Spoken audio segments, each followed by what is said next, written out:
अपने पसंदीदा शो के फुल एपिसोड देखने के लिए अभी डाउनलोड करें दंगल प्ले ऐप।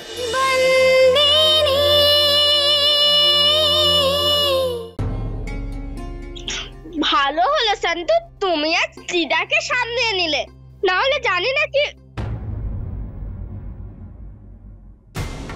তোমার আর একসাথের মধ্যে কি চলছে বিভা? কিছুই তো না। তুমি বলতে যে তুমি গ্রিপ সিরি করতে যাচ্ছ, কিন্তু এরকম কিছু হতোই না বিভা। হ্যাঁ, কিন্তু আমি তো তোমাকে বলেছিলাম না যে আমরা আকাশের বার্থডে পার্টির জন্য ডান্স রিহার্সালের জন্য গেছিলাম। এটাও সত্যি নয় বিভা, তোমার এক বান্ধবী আমাকে বলেছে। এরকম কোনো প্রস্তুতি ছিলই না বিভা।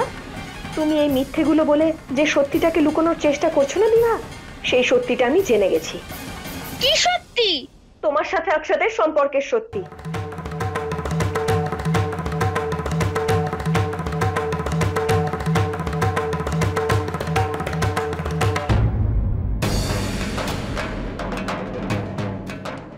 না সন্তু, ওরকম কিছুই নেই, আমরা ভালো বন্ধু।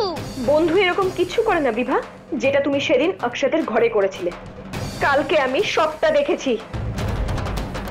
সন্তু, আমি আর আকাশ,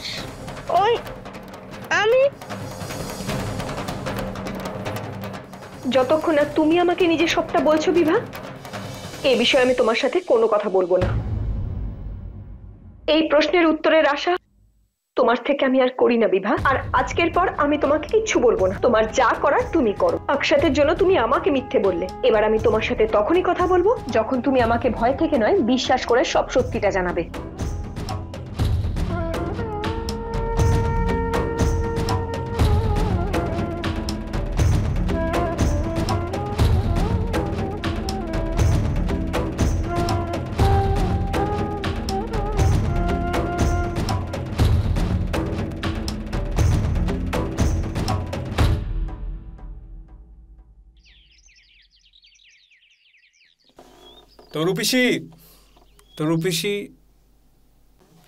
তরু পিসি কোথায় গেল?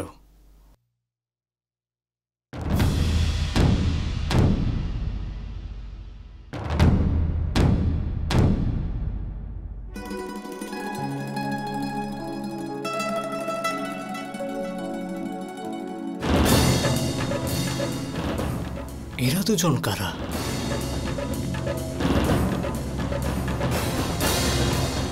এদের তো আগে কোনোদিন দেখিনি। পিসি অ্যালবামে এই ছবিটা কাদের? এদের তো আগে দেখিনি। হ্যাঁ, ওই পুরনো কাজের লোক ছিল তো স্মৃতির জন্য রেখেছিলাম, কিন্তু এখন আর এটা রাখার দরকার নেই, কোনো দরকার নেই আর।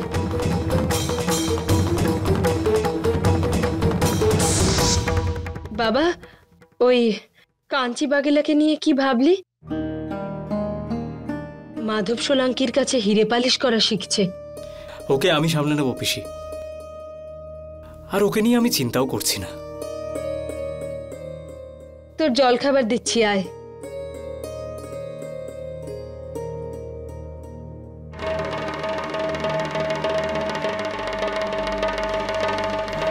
পিসির অ্যালবামে চাকরের ছবি।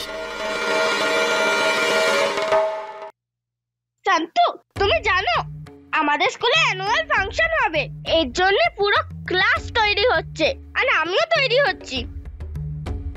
তাই আজকে আসতে হয়তো একটু দেরি হবে। কেন দেরি হবে? রোজ রোজ দেরি আমি পছন্দ করি না। দিদা, ওই এক্সট্রা ক্লাসেস হয় না স্কুলের পরে, আর আমাদের নাটকের রিহার্সালও শুরু হবে, তাই এর জন্য একটু দেরি হয়ে যায়।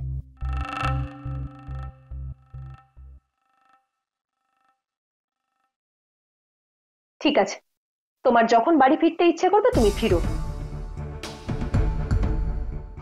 ঠিক আছে মা। ঠিক আছে, এবার যাও।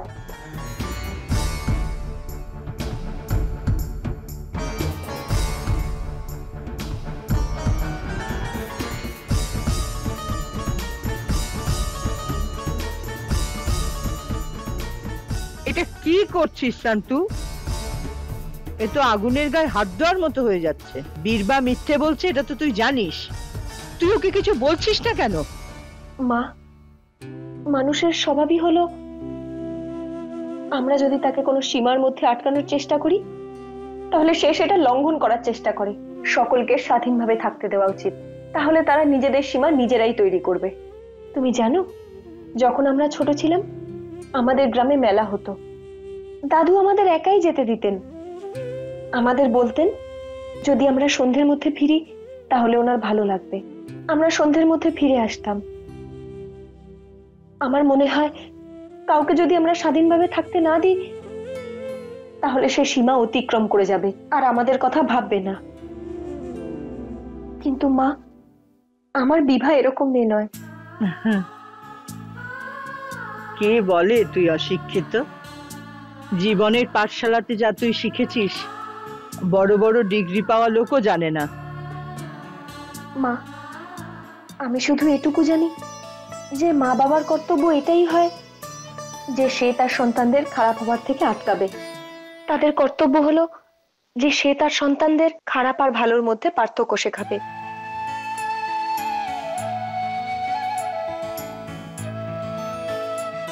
শান্তু, তুই ওকে এত স্বাধীনতা দিয়েছিস কেন? ও যদি না বোঝে তাহলে? যদিও ভুল পথে যায়। মা, আমি বিভাকে স্বাধীনতা দিয়েছি, নিজের কর্তব্যকে নয়। বিভা কোথায় যাচ্ছে, কার সাথে দেখা করছে, কি করছে, এই সব কিছু আমার নজরে থাকবে।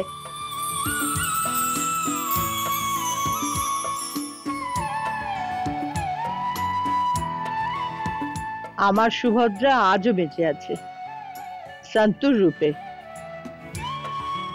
আপনাকে শত শত প্রণাম ভগবান।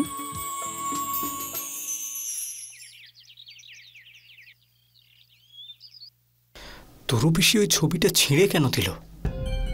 ওই ছবিটা ছিল কাদের? যদি এরা বাড়ির চাকরি হয়ে থাকে তাহলে পিসির অ্যালবামে এদের ছবি কি করছে? আর যদি একটাও কথা বলেছিস আমার পিসির ব্যাপারে তাহলে আমি... তুই ভেতরে যা, আমি এদিকটা দেখছি। আমি তোকে বললাম না মৌলিক, তুই ওখানে যাবি না মানে যাবি না। আরে কাঞ্চি বাগেলা একটা ডাকা, আমি চিনি ওকে, ও খুব ভয়ঙ্কর।